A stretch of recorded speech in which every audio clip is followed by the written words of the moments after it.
So the situation has definitely increased in severity, you could say. Good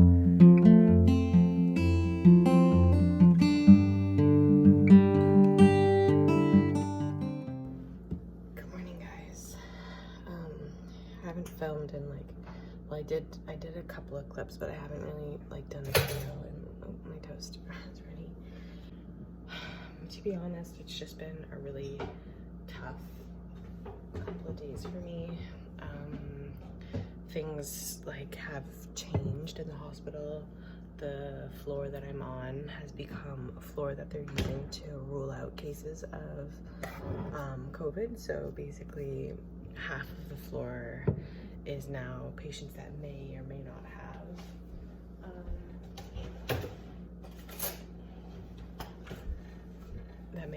have COVID-19, and so that means that the risk of exposure obviously has increased, but it also means a lot of other things too. It means, people are a little bit more on edge, and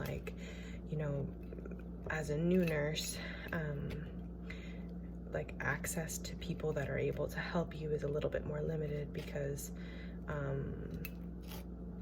people are a little bit preoccupied with this whole situation, and it almost seems ridiculous to ask for help with something else, or ask more trivial questions when this emergency situation is happening, and everyone's running around trying to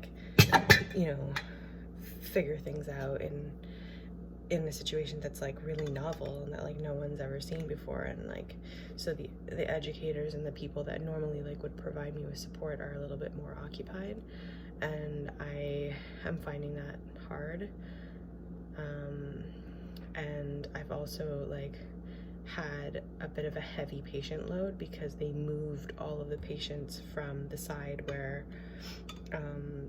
they put the COVID-19 patients to the side that I've been working on. So I've been lucky in that I haven't had to work with the COVID-19 patients yet, but they sort of funneled all of the other patients onto one side, and so I've had a bit of a heavy load, and it's been difficult for me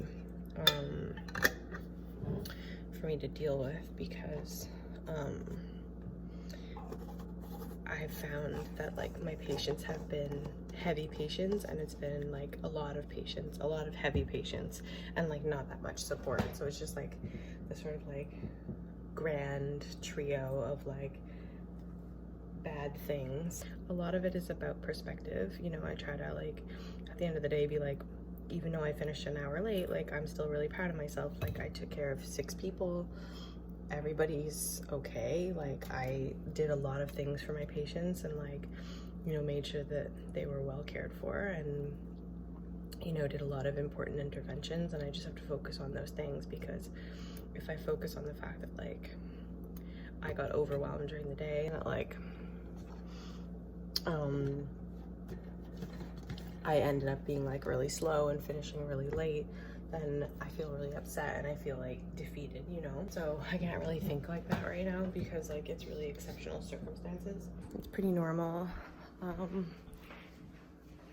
to be kind of slower when you're new and to not, and for it to take you longer to do things. So you have to kind of accept that and be okay with it to a certain degree, Anyways, I'll catch up with you guys later. Hey guys, it's the next day. I tried to film, but it was just such a whirlwind yesterday that I just couldn't, or I didn't film. It's weird, the emotions that come along with everything that's been happening make it hard to film and hard to document everything, just because, I don't know, I'm just distracted and I have a lot going on. So every time I turn around, they're sending us new emails with all of these different measures that we need to put into place. Right now, like I said in yesterday's video, half of my unit is this rule out COVID unit, which is likely to change into a full-blown unit for COVID patients. So yesterday I was treating somebody who is almost certainly positive, and I'll be there again today, treating those patients as well. And they put into place emergency measures for staff. So that means that nurses who had vacations planned, like those vacations are canceled, like nurses who were taking unpaid time off, like that time is canceled. Nurses who are on like scholastic leave, like I think that they have to return from scholastic leave. So they're putting all of this stuff in place. And then eventually, if things continue to get severe and we're extremely short, like even people who are on parental leave will be asked to return from parental leave. So it's pretty severe. Like, to see that, like, it's shocking because it makes you realize like how bad the situation is and like how much worse like they are obviously projecting for it to get, if they are so concerned that like we're gonna need that much nursing staff, that like we have to be potentially pulling people from parental leave and like pulling people from like student leave. Like that's like usually something that's like unheard of. And then on top of that, like they changed some of the measures for emergency situations with patients, meaning like the interventions that we can do with patients when they're dying. So like if they're not responsive, or they have a heart attack, or they are not breathing, the types of interventions that we can do with them are different, because doing CPR or giving them artificial respiration with like a bag, it like spreads the virus like crazy. So we can't do the same types of things, and so that's stressful for us as well, to see that like there's changes and that we might have to wait for like a specialized team to arrive before we can intervene, because normally as nurses, like our go-to is to just jump in and try to do something for our patient right away, but to have to wait for a team to arrive is a stressful thing as well. So it's a lot for me right now, and I've been, you know, hearing from my nursing colleagues and my nursing friends, and everybody's feeling the same way, like overwhelmed emotionally, scared, and unsure of what like this is all gonna mean for us. And so I know that I'm not alone, but I would be lying if I said that I wasn't scared. So anyways, I'll try to film a bit more today, but I can't promise. So I might just do like a mash together of like all of the clips that I've been able to do, and that might just have to be it. Okay. Fits you best. So you're going to take into your towel, an empty biohazard bag, a fluff swab. It's been really hard for me to film the last couple of days of work.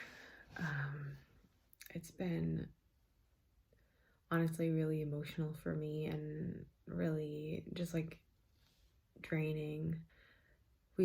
So like I mentioned in some of the morning vlogs that I made, we started getting COVID patients on our floor because we're as of now, we're a rule out unit. So that means that the patients come to our floor so that we can test them, and then they stay with us until we know whether or not they're positive. And if they're positive, then they go to another floor where we can treat them appropriately. And the reason that we do that is because we don't want to send people to a COVID floor if they don't have COVID, and we don't want them to like be lingering around in the ER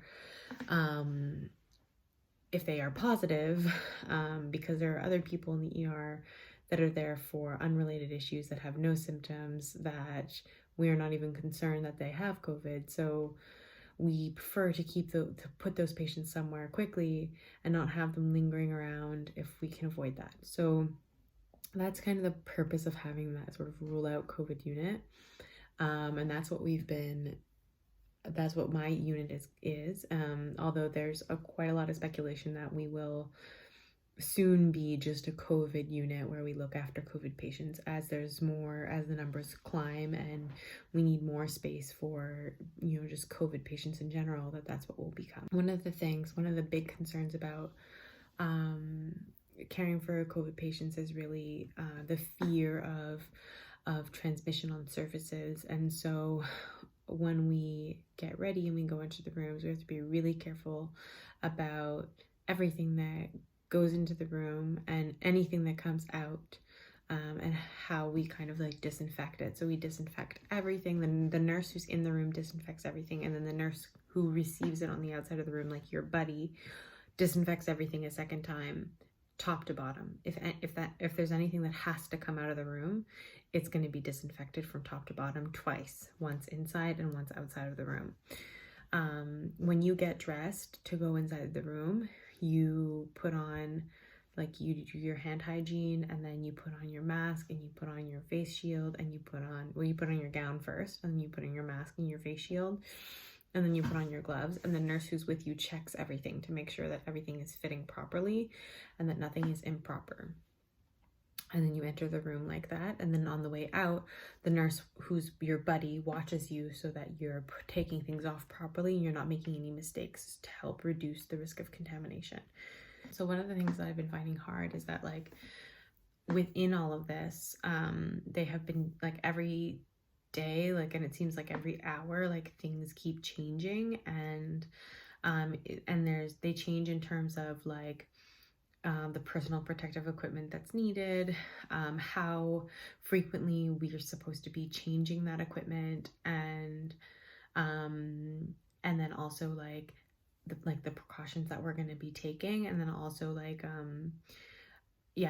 how to approach those patients, and like what types of care we give those patients, and like how we give that care, and that those things keep changing all the time because of trying to A, maintain supplies, and B, maintain like as much safety as we can given the situation. So it's like the first thing is like that keeps changing all the time is the around PPE. So it's like originally when this whole thing started, they were saying, oh yeah, you need an N95 always for COVID patients, like you absolutely do. And then they started saying, actually no, a face mask, just a regular surgical mask and a face shield is adequate.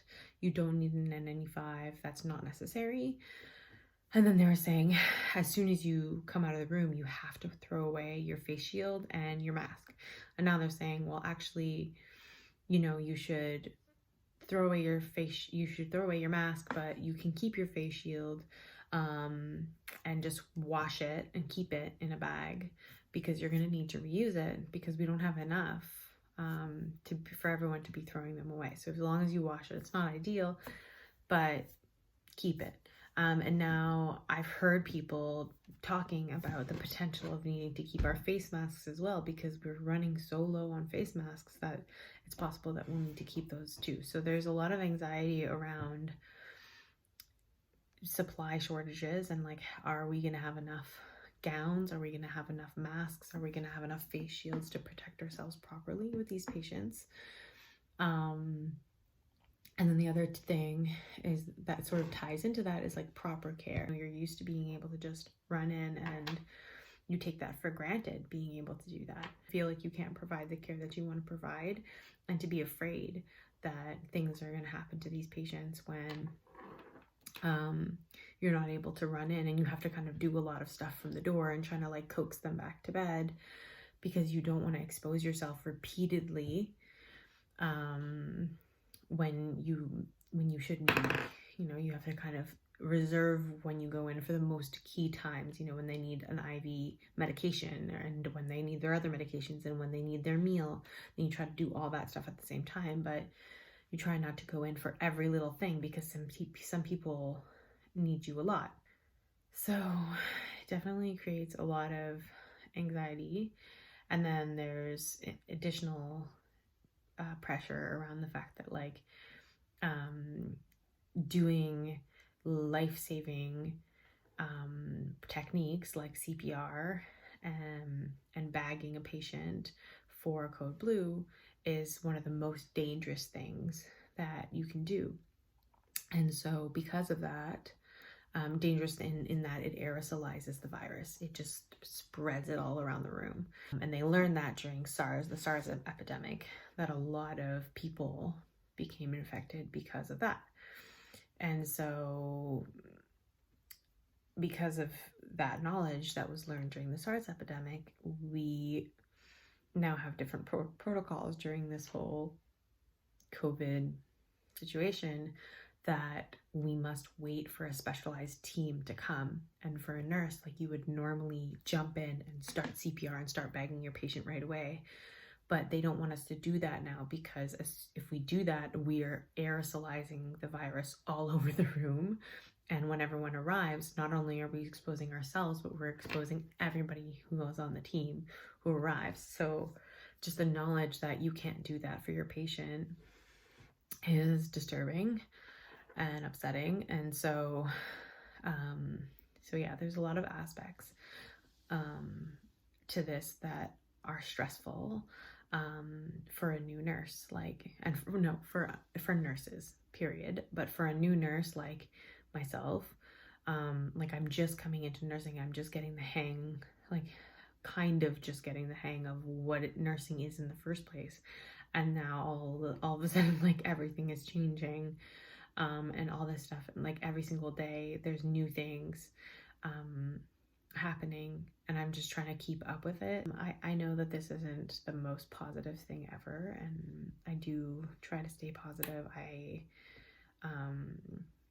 But I want to be real, and I want to be providing like a realistic point of view of what is going on and what it is like to be a nurse. And it's like, I'm a nurse on like a medicine, like ER overflow floor. Like, I'm not even an ICU nurse or an ER nurse. Like, those nurses are like truly in the battlefield. I'm very thankful to the people that are going to work every day and brave and doing that, because I'm doing what I'm doing and I'm finding it a lot. And so I can't even imagine. Yeah, that's pretty much all I have for today. I will try to do an update at the end of this week as well. So, okay.